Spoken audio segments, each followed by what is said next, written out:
السلام علیکم ورحمۃ اللہ وبرکاتہ۔ لا الہ الا اللہ وحدہ والصلاة والسلام علی من لا نبی بعدہ۔ میرے بھائیوں اور میری اسلامی مائیں اور بہنیں، میرے بھائیوں، درود شریف کو کس کیفیت کے ساتھ پڑھنا چاہیے، کن توجہ سے پڑھنا چاہیے، یہ باتیں چل رہی ہے۔ یہ میرا پارٹ 2 ہے، ٹھیک ہے۔ پارٹ 1 بھی دیکھ لیں انشاءاللہ۔ اگر اس کے مطابق درود پڑھیں گے تو انشاءاللہ بڑا نفع ہوگا، بڑا فائدہ ہوگا میرے بھائیوں۔ اللہ تعالی ہم سب کو عاشق رسول بنائے اور خوب درود شریف پڑھنے کی توفیق عطا فرمائے۔ میرے بھائیوں، حضرت طارق محمود صاحب شیخ الوظائف کی باتیں میں آپ لوگوں تک پہنچاتا ہوں، ٹھیک ہے۔ یہ اس کا دوسرا پارٹ ہے، سنیں حضرت کیا کہتے ہیں۔ درود شریف کو یعنی کن توجہ کے ساتھ، کن کیفیت کے ساتھ پڑھنی چاہیے میرے بھائیوں، ٹھیک ہے۔ جب حضوری کھلتی ہے تو کس طرح واقعات پیش آتے ہیں اللہ والوں کے ساتھ، بزرگوں کے ساتھ۔ اس کے 2 واقعات ہیں، سنیں انشاءاللہ۔ سرگودا کے پاس ایک جگہ ہے، بھاگٹا والا۔ وہاں کے ایک صاحب میرے پاس آتے تھے۔ پہلے ایک درویش تھے حضرت لاہوری، ان سے بیعت تھے۔ پھر کہنے لگے، خواب میں آئے حضرت، وصال کے بعد کہا یہاں چلا جا تسبیح خانے۔ حضرت کی خانقاہ کا نام ہے تسبیح خانہ۔ یہاں بیعت ہو گئے۔ مجھ سے کہنے لگے عمرے میں جا رہا ہوں، تو حکیم صاحب نے فرمایا عمرے میں جا کے 3 کام کر لیجئے گا، آپ کو نفع ہوگا۔ ایک تو جب حضور صلی اللہ علیہ وسلم کے روضے کے سامنے جائے تو حضور صلی اللہ علیہ وسلم کو اپنا کلمہ ضرور سنا دے اور کہے یا رسول اللہ صلی اللہ علیہ وسلم، میرے کلمے کے آپ گواہ رہیے گا، کل قیامت کے دن میں آپ کو کلمہ سنا رہا ہوں، میں آپ کے سامنے کلمہ پڑھ رہا ہوں۔ دوسرا، ریاض الجنہ میں بغیر دھکوں کے جگہ مل جائے 2 نفل پڑھنے کی۔ میرے حضور نے فرمایا ہے، میرے حضرے اور ممبر کے درمیان روضۃ من ریاض الجنہ، یہ جنت ہے اور جنت کا ٹکڑا ہے۔ وہاں اللہ پاک سے عرض کیجیے گا، اللہ پاک آپ جنتیوں کو جب جنت میں بھیجیں گے پھر نکالیں گے نہیں، اے اللہ اب میں جنت میں آ گیا ہوں، اپنا وعدہ پورا کرے، اب مجھے نکالیے گا نہیں۔ اللہ بڑا کریم ہے، وعدہ پورا کریں گے انشاءاللہ۔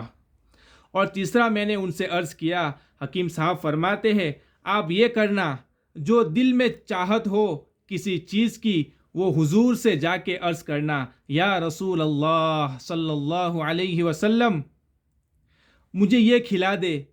سخیوں کا در ہے، سخاوت تو آپ کے در سے نکلی ہے، صحابہ کی سخاوت، آل رسول کی سخاوت کملی والے کی چوکھٹ سے ہیں۔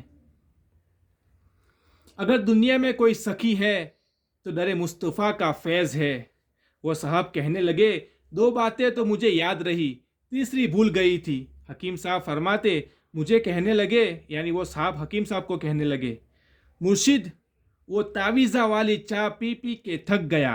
میرے بھائیوں، وہ جو رسی کے ساتھ جو ڈبوتے ہیں چائے کے اندر، یعنی حضرت وہ جو صاحب ہے وہ اپنی زبان میں کہہ رہے ہیں کہ تعویذہ والی چائے پی پی کے تھک گیا، دل کرتا تھا کوئی پکی ہوئی چائے پیوں۔ وہ صاحب فرماتے میں نے ایک دفعہ آپ خواب میں تشریف لائے، یعنی حکیم صاحب کو کہہ رہے ہیں، حکیم صاحب خواب میں تشریف لائے اور آپ نے کہا کہ مدینے آنے والے کی آپ دعوت فرماتے ہیں، حضور صلی اللہ علیہ وسلم دعوت فرماتے ہیں۔ بس میں اٹھا اور حضور سے جا کر عرض کیا، حضور صلی اللہ علیہ وسلم تعویذی والی چائے پی پی کے تھک گیا، بوڑھا ہوں۔ کہا یہ کہہ کر آیا، آگے فٹ پاتھ پر ایک بنگالی نے چولہا جلایا ہوا تھا، 1-2 بندے اور بھی پی رہے تھے اور چائے بہترین پکا رہا تھا۔ میں نے کہا واہ واہ واہ واہ، میں نے چائے پی، بڑی بہترین، ٹھنڈا سانس لیا، دل ٹھنڈا ہو گیا۔ چائے پی کے میں یوں گیا، پھر دیکھا تو نہ بنگالی تھا، نہ چولہا تھا، نہ کوئی کہانی تھی، کچھ بھی نہیں تھا۔ اسی شہر میں، یہ دوسرا واقعہ سنیے، اسی شہر میں ایک درویش ہوتے تھے، حکیم وحید الدین صاحب دہلوی۔ حکیم صاحب کو فرمانے لگے میں حضور کے ساتھ حاضری کی کیفیت میں درود پڑھتا ہوں۔ اور 150 رکعت نفل روزانہ پڑھتا ہوں. بہت عجیب انسان تھے. فرمانے لگے میں نے خواب میں دیکھا کہ گوشت ہے پکا ہوا، ہر بندے کو روٹی میں رکھ کے دے رہے ہیں. کچھ بندے آ رہے، ان کو پیچھے موڑا جا رہا ہے.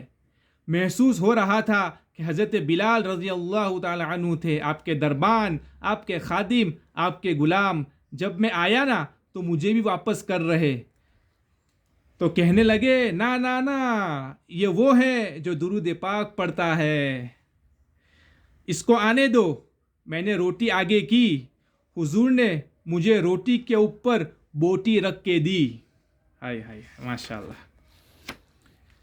آگے گیا تو بوٹی گر گئی.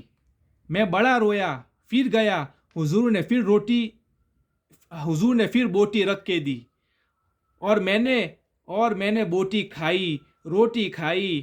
اور جب میں جاگا تو منہ میں بوٹی بھی تھی اور روٹی بھی تھی اور ہاتھ میں خوشبو بھی تھی.